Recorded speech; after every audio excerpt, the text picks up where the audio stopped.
tanto jugando suelto como en competición. Tanto si se trata de un rápido 9 hoyos o de un gran 36. Tanto si juegas bajo presión o arrasando, siempre das lo mejor de ti. Nuevo fuel de FootJoy. Here with Hannah Green, a stellar 566 today in the afternoon wave here on Friday at the Palos Verdes Championship. Got off to a hot start. Just walk me through those that front nine. Yeah, so I started on the first and hit my wedge shot to like maybe 4 feet, made that. The next hole, hit it to 5 feet, made that. And then the next one, I hit it to 2 feet. So it was a really nice start, as I feel like as soon as you have wedge in your hand, you want to make a birdie, and managed to get another couple of birdies coming in on that back front nine. And I knew the back nine was going to be quite difficult with the wind picking up and getting a little bit gusty. So yeah, super happy with a 5 under round this afternoon.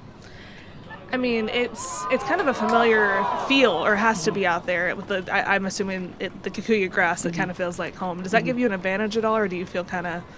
No, it is. I mean, it's nice that I've played on it before. I feel like some girls could kind of get a little bit tricked by it, because I think sometimes when you're into the green, the club kind of gets stuck a little bit more, and then when you're down green, you almost hit a little bit further. So I think it's kind of nice that I've grown up on that before. It definitely helps as well with chip shots, as it can be a little bit grabby and grainy. So yeah, it's nice that I have that advantage, I guess. You've been playing some good golf this year. Had a solo second last week at the DIO Implant LA Open, and then a couple top tens. What's been the key for you this season to play that good golf, plus that win in Australia? Yeah, I feel like I've been hitting the ball really good. Been hitting a lot more greens, which is nice, but I feel like even my shots have been a lot closer, which is always helpful. And I feel like the difference between me having a good week and a bad week is putting, which is pretty much everyone in the field, I would say. But this week I feel like I've hit it a lot closer than I did last week. And I mean, the golf course is still different, like scoring is very different. I think you can go a little bit lower here than you can at Wilshire, but I'm just hoping that I can keep as many bogeys off the card and keep making birdies.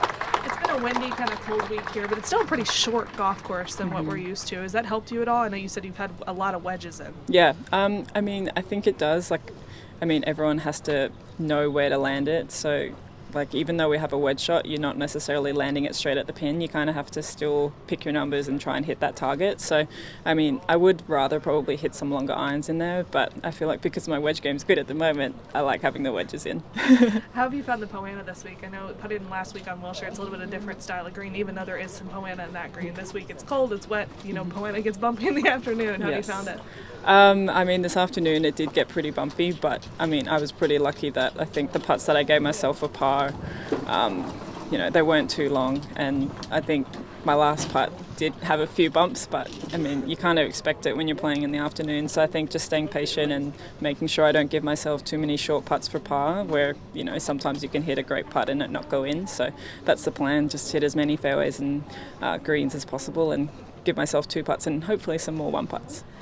Big news in the Australian golf space with the Aussie Open returning to the LPGA schedule and also being played on same golf course with the equal amount of purse money. Just tell me about that. Like, how exciting is that for you with your Australian heritage? Yeah, I always love Oz Open. I've had some of my best results there. And to not have played the last couple of years has been really sad, because I feel like golf as a sport in Australia has thrived. So it'll be really nice to play in front of people. And, the Sandbelt courses are amazing. I'm so excited to see Victoria and Kingston Heath and play them in probably the toughest I'll ever play them. But Melbourne are always great with sporting events, and I'm sure we'll get a lot of people out there. So I'm excited to have a home crowd.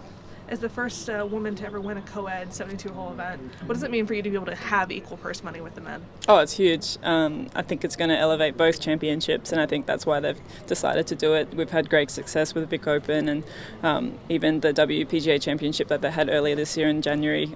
It works, so I think it's great, and hopefully more countries decide to do that too. Back here to PV, headed into the weekend with a lead, 3-shot lead it looks like it's going to be. How much confidence will you carry from these first 2 days and playing such solid golf with you into Saturday and Sunday? Yeah, I mean, I feel like I've hit some bad shots out there. I don't feel like I've played my best golf, but I definitely have played well, if that makes sense. But I'm excited to see what the weekend brings. I think they're going to maybe change the course setup, maybe make things a bit more drivable and things like that. So it'll be good. I'm excited. It's always nice to play in the last group, and playing the last weekend, I think that helps as well. Thanks. Thank you. El nuevo Pro SL no tiene clavos, pero tiene un agarre increíble. Con una plancha de carbono adicional para optimizar el retorno de energía y un nuevo y moderno diseño, el zapato original de máximo rendimiento sin clavos tiene algunas ventajas importantes.